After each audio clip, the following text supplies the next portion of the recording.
眼前這個女人都快要臨產了，竟然還挺着大孕肚跑到深山裡去耕田，小編都担心她会在田裡把孩子生下来。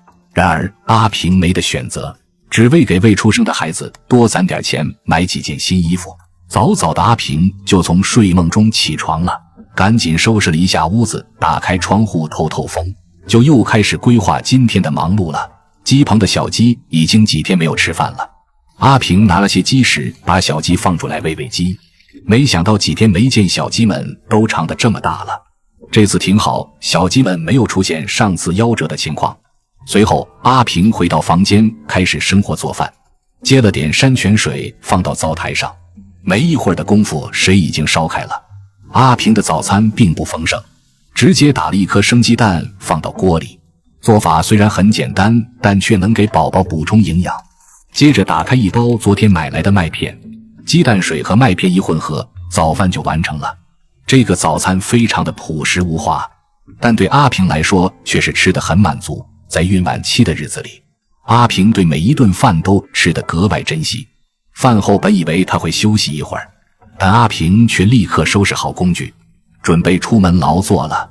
他來到一片鬆軟肥沃的土地前，沒有任何猶豫，立刻開始動手。鏟子翻動着濕潤的土壤，一袋又一袋裝得滿滿當當。農村人都知道，這種天然泥土是最好的有機肥。不過短短一會兒，阿平就裝好了2大袋子。他把袋子固定在一根竹竿兩頭，儘管肚子已經挺得很高，他依舊堅定地扛在了肩上。不是說他有多麼不怕累，而是他知道眼前的這些事，若他不做，就沒人替他做。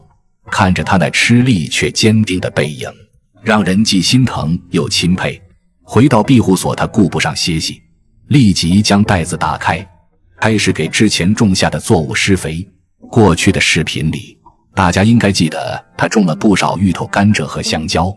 他知道等孩子出生後，自己根本沒辦法再照料這些莊稼，如果現在不把肥料施下去，那之前所有的辛苦都可能白費。這不是單純的給土地施肥，這是他給孩子未來準備的一點保障。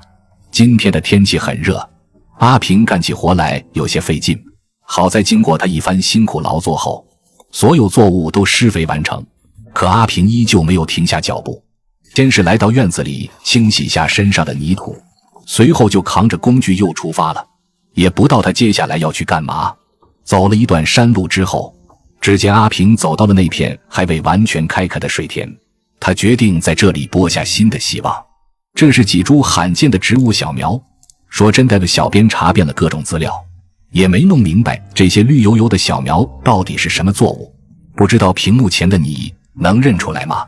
因為田地裡的雜草瘋長，阿平先拿起鋤頭清理這些雜草，可這裡的泥土太軟太濕，於是他乾脆換上更大的鐵鏟，埋頭苦幹起來，挺着即將臨盆的大肚子，在冰冷泥濘的水田裡勞作。這樣的畫面看着都讓人心疼，可阿平好像對這些完全不在意，只是一個人默默地在田裡忙碌，儘管眼神中藏着些許疲憊與落寞，但更多的是一種咬牙堅持的堅毅神情。因為他知道孩子的未来全靠他自己拼出來。經過阿平不斷的努力，很快這片雜草就被他清除乾淨了。接着他小心翼翼地拿起那些幼苗，一株一株地插入水田中，就像農民插秧一樣熟練而穩重。自從懷孕後經歷了丈夫的背叛，她獨自承受着身體的重負和精神上的打擊。母愛也許從來不是轟轟烈烈的語言，而是像這樣用自己的行動去表達。她心裡現在只有一個念頭，再堅持一下，等孩子出生，一切就會越來越好。經過一整個上午的辛苦勞作，阿平終於把這些小苗全部種下。望着整齊排列的秧苗，他眼裡多了幾分安心。隨後便朝着回庇護所趕去，好好的在家裡休息一下吧。期待阿平能生個健健康康的胖小子。